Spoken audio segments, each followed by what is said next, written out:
le récepteur moteur de pompe, un générateur de force électromotrice E égale 12 volts et de résistance interne égale R 0,1 ohm alimente un moteur de pompe de force contre-électromotrice E' égale 6 volts et de résistance interne R' égale 0,5 ohm. Dans le schéma de montage, le générateur, le moteur, le même courant va passer dans les deux. Et il y a la même tension entre les deux. Car entre P et A, il n'y a aucun appareil. La même chose entre N et B, il n'y a aucun appareil. Donc la tension en borne du générateur est égale à la tension en borne du moteur. Le moteur est caractérisé par sa force contre-électromotrice E', car c'est un récepteur. Et le générateur est caractérisé par sa force électromotrice. Le générateur fournit de l'énergie et le récepteur reçoit de l'énergie. Recopier le schéma du montage en représentant les tensions UPN et UAB et le sens du courant électrique. 2. Si le moteur est directement relié au générateur, quelles seront l'intensité du courant et le rendement du circuit? 3. Calculer la puissance reçue PR par le moteur. B. La puissance thermique dissipée par effet Joule dans le circuit. La puissance thermique se dissipe dans les résistances, donc dans R et R'. 4. Il peut arriver qu'un caillou bloque la pompe, le moteur ne tourne plus. Quelle sera alors l'intensité du courant? 5. Au-delà d'une intensité 12 ampères, le moteur risque de se détériorer. Quelle résistance minimale, R minimale, faut-il brancher en série pour qu'en cas de blocage, l'intensité ne dépasse pas la valeur limite? La valeur limite, c'est Imax 12 ampères. Donc, on utilise un conducteur ohmique d'une résistance convenable pour protéger le moteur. Le moteur ne supporte pas les intensités supérieures à Imax 12 ampères. 1. Le schéma du montage. 1. Le schéma de montage. Voilà, ici on a le schéma. Donc la même tension existe entre le générateur et le moteur. Et ils seront parcourus par la même intensité.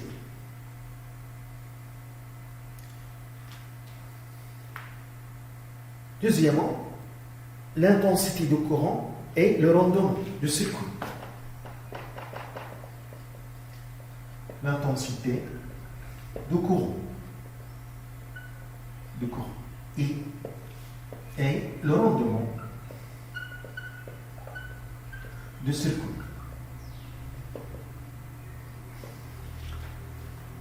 Donc, on va appliquer la loi d'Ohm pour le générateur et pour le récepteur, le moteur. Donc, on a EPN, la loi d'Ohm pour le générateur, EPN est égal à E moins R fois I. Et la tension UAB est égale à E' plus R' fois I pour le récepteur. La loi d'Ohm pour le récepteur. On a la même tension entre les deux, donc EPN est égal à UAB, car entre P et A, il n'y a aucun appareil. Même chose entre N et B, il n'y a aucun appareil.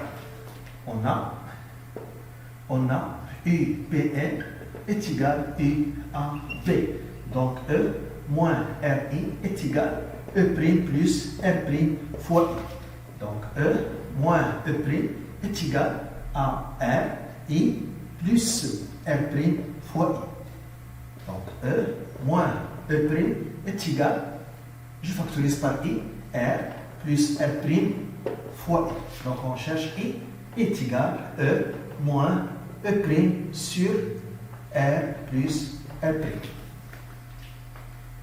Application numérique, I est égal, donc E 12, E' 6, R 0,1, R' 0,5. Donc I est égal à 6 sur 0,6. Donc on trouve I égale 10 ampères.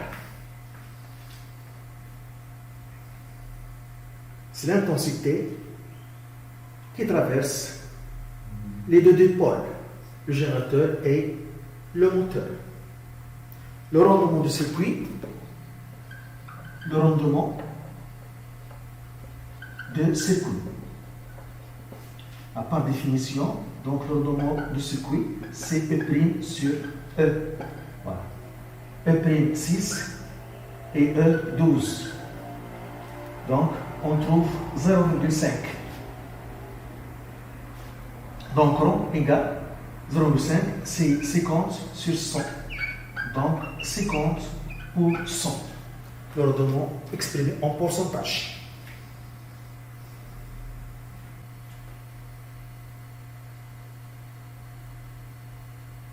Trois, A, la puissance reçue par le moteur. Troisièmement, A, la puissance reçue par le moteur. Donc P reçu est égal à la tension UAB au bord du moteur fois l'intensité I.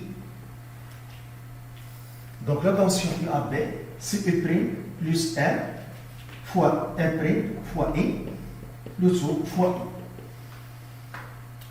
Donc tout égal, application numérique, on a 6 plus R' 0,5 fois 10 fois 10.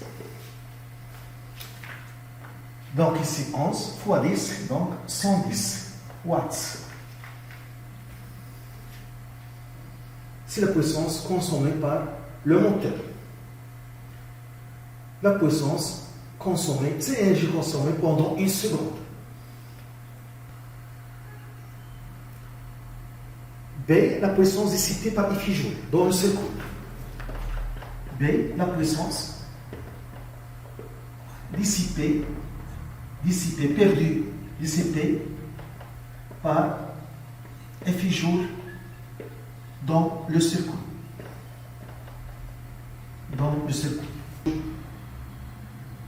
Donc ce sont les résistances qui dissipent l'énergie sous forme de chaleur par effusion.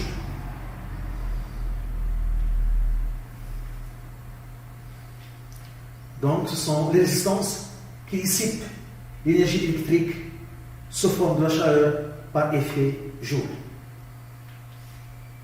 Donc la puissance dissipée par effet Joule dans le circuit, donc PTH, est égale, donc on a le générateur a une résistance interne et la même chose le récepteur, le moteur a une résistance interne imprime. Donc PTH, la puissance thermique perdue par effet Joule, est égale R fois I au carré plus R' fois I au carré.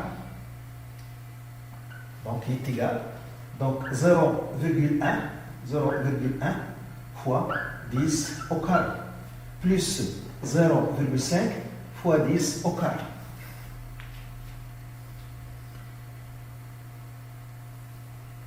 Donc ici on a 10, ici 50. Donc c'est 60. PTH est égal à 60 watts perdus dans le circuit. C'est la puissance perdue par effet Joule dans le circuit. Quatrièmement, l'intensité du courant lorsque le moteur est à l'arrêt. L'intensité du courant lorsque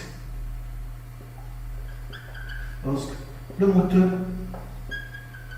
est à l'arrêt.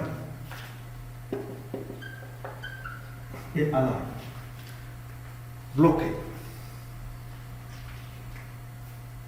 Alors on a la relation I est égal E moins E' sur R plus R'. Lorsque le moteur est bloqué, E' égale à 0. Lorsque le moteur ne tourne pas, E' égale à 0. Et le moteur se comporte comme une résistance, comme un conducteur ohmique de résistance R'. Lorsque le moteur est bloqué, E' égale à 0. Il se comporte comme un conducteur ohmique de résistance R'. Donc je remplace ici E' par 0 et je calcule I. Dans ce cas, le moteur bloqué se comporte comme un conducteur ohmique,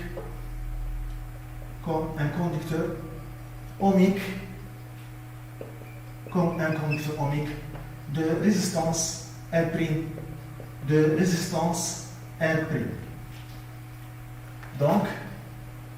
Donc I est égal E sur R plus R'. Donc I égale E12 0,1 plus 0,5. Donc on va trouver 20 ampères. Donc cette intensité plus grande et peut être supérieure à l'intensité maximale que peut supporter le moteur. Donc le moteur peut être endommagé. Donc il faut une résistance en série pour protéger le moteur. La résistance minimale, R minimale, 5. La résistance minimale, R minimale. Donc, on place une résistance en série pour protéger le moteur, une résistance R, et dans ce cas, on n'a plus UPN égale UAB. Ici, on a UPN, ici UAB. UAB. Donc, on applique la loi d'additivité de tension. On applique la loi d'additivité des tensions.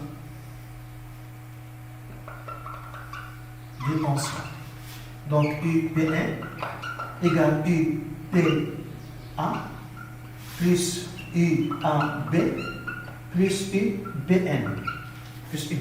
J'ai commencé par le point P, ici au début, à la fin N, ici à la fin, et le même point AA, BP. Donc, UPN est égal E moins R fois I, est égal UPA, c'est la tension en borne de conduction ohmique qui va protéger le moteur, donc R fois I, plus la tension UAB au bord du moteur, donc c'est E' plus R' fois I, plus la tension UBN au bord d'un fil, donc tir autrement 0, plus 0. Donc on a E moins E' est égal RI plus R' fois I plus grand R fois I. Donc E moins E' est égal, je factorise par I, R plus R' plus R fois I. Donc nous on cherche R. Donc R plus R' plus grand R est égal E moins E' sur I. Donc R est égal E moins E' sur I moins R plus R'. Et puisque le moteur est bloqué, et puisque le moteur est bloqué, on a un prix égal à 0. Donc R est égal à E sur I moins R plus R prime. Donc on cherche R minimal. Donc R sera minimal lorsque I est maximal. Et on a donné l'intensité maximale que peut supporter le moteur, 12 ampères. Donc c'est égal à E sur I max moins R plus R prime. Application numérique. Donc 12 sur 12 moins 0,1 plus 0,5. Donc 1 moins 0,6. Donc est égal à 0,4 ohm. Donc c'est la résistance minimale qu'il faut utiliser. Si R a le conducteur ohmique a une résistance R inférieure à cette valeur, donc le moteur sera endommagé. Il faut, pour que le moteur soit protégé, il faut que R a une valeur supérieure ou égale à 0,4 ohm.